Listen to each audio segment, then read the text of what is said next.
শাশুড়ি মাকে রান্নাঘরে হেল্প করতে গিয়েছিলাম। আমাকে রান্নাঘরে ঢুকতেই দিতে চায় না। তারপরেও আমি বড় বউ বলে কথা, কাজ না করে কি থাকা যায়? দেখতে দেখতে পবিত্র 3 রোজা চলে গেল। ইদানিং খুব কম বাড়িতে শাড়ি পরা হয়। বিয়ের 4-5টা বছর আমি প্রচুর শাড়ি পরেছি। আমার বর ভীষণ পছন্দ করে শাড়ি, এই কারণে প্রত্যেকদিনই পরে থাকতে হতো। এখন কাজের প্রেসারে আসলে পরা হয় না। আসসালামু আলাইকুম, কেমন আছেন সবাই? রমজানের প্রথম দিনই আমি সব রান্না বান্না থেকে ইফতারি বানানো সবকিছুই করেছিলাম। আমাকে সবসময় বলে আমি নাকি ছোট মানুষ, তাই রান্নাঘরে আসার কোনো দরকার নেই। তারপরেও আমি যেহেতু কাজ পারি, তাই কাজ রেখে বসে থাকতে পারি না। ইফতারিতে আমরা কম বেশি সবাই ভাজা পোড়া খাই, তেলের জিনিস খাওয়া পরে। অনেকেই মনে করে আমরা রমজান মাসে ওজন কমাতে পারি। এইটা একদমই ভুল ধারণা, কারণ ইফতারিতে আমরা যত জিনিস খাই, যত তেলের জিনিস খাই, আমাদের শরীরে এক্সট্রা ফ্যাট জমে যায়। আর একসাথে প্রচুর খাবার খাই, এই কারণে আমাদের ওজন বেড়ে যাওয়ার সম্ভাবনা সবচেয়ে বেশি থাকে। আলহামদুলিল্লাহ, তৃতীয় রোজার ইফতারিও শেষ করে আসলাম। যেহেতু রমজান মাসে ওজন বেড়ে যাওয়ার সম্ভাবনা সবচেয়ে বেশি থাকে, তাই এই সময়ও আমি স্লিমিং টিকে বাদ দিই না।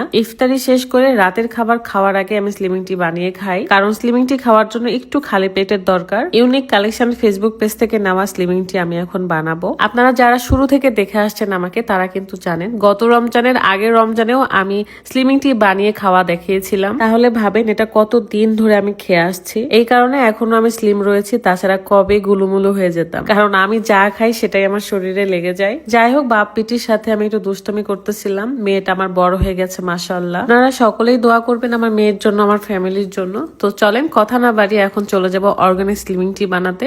ওজন কমানোর সবচেয়ে সহজ উপায়। শুধু খেয়াল রাখবেন চিনি এবং মিষ্টিজাত খাবার থেকে দূরে থাকবেন। যাদের থাইরয়েড, ডায়াবেটিক্স আছে তারাও কিন্তু খেতে পারবে। শুধুমাত্র প্রেগনেন্ট আপুরা বাদ দিয়ে, কিন্তু বেবি হওয়ার 1 মাস পর থেকে আবার খেতে পারবেন। ইউনিক কালেকশন ফেসবুক পেজ থেকে আপনারা এই চাটা পেয়ে যাবেন। পেজটা আমার ভিডিও ডেসক্রিপশনে দিয়ে রেখেছি, অবশ্যই চেক করে নেবেন। চাটা বানানোর নিয়ম হলো 1 কাপ গরম পানির ভিতরে 1 চামচের মতো স্লিমিং টি দিয়ে 3-4 মিনিট ফুটিয়ে নেওয়ার পরে ছেঁকে নিব। এটা যেহেতু অর্গানিক, তাই কোনো রকম সাইড ইফেক্ট হওয়ার তো ভয় নেই। সাথে 1 মাসে 5 কেজি ওজন পর্যন্ত কমাইতে পারবেন। যে কোনো জিনিসের বেস্ট রেজাল্ট পেতে আমাদের রেগুলার মেনটেন করতে হবে। আপনারা রেগুলারই কিন্তু রমজান মাসে ইফতারির পর রাতে খাবারের আগে 1 কাপ চা খেয়ে নেবেন। তাছাড়া নর্মাল দিনে সকাল এবং রাত্রে খালি পেটে খেতে হয়। আমার মেয়েটা সোফার প্রত্যেকটা পিলো একদম এলোমেলো করে রাখছে। সে নাকি এই পিলোগুলো দিয়ে ঘর বানায়। মাঝে মাঝে তার এই দুষ্টমিগুলো দেখে তার সাথে আমি খেলতে বসে যাই। আগের বউরা কিন্তু রেগুলার শাড়ি পরতো, তাই না? আর এখনকার বউরা কিন্তু শাড়ি পরা একদমই কমিয়ে দিয়েছে।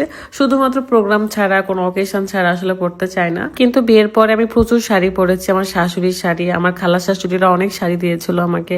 সেগুলো পরে পরে থাকতাম, বাড়িতে ঘুরঘুর করে ঘুরে বেড়াতাম। আমার শাশুড়ি মা বলতো যে আমার এরকমই ছেলের বউ প্রয়োজন ছিল, যে বাড়ির মধ্যে লাফিয়ে বেড়াবে, দৌড়ে বেড়াবে, শাড়ি পরে ঘুরে বেড়াবে, ছোট্ট একটা মেয়ে। ইদানিং আমারও এটা একটু মনে হচ্ছে আমার ছেলের বউ হয়তো ঘুরে বেড়াবে শাড়ি পরে বাড়ির ভেতরে।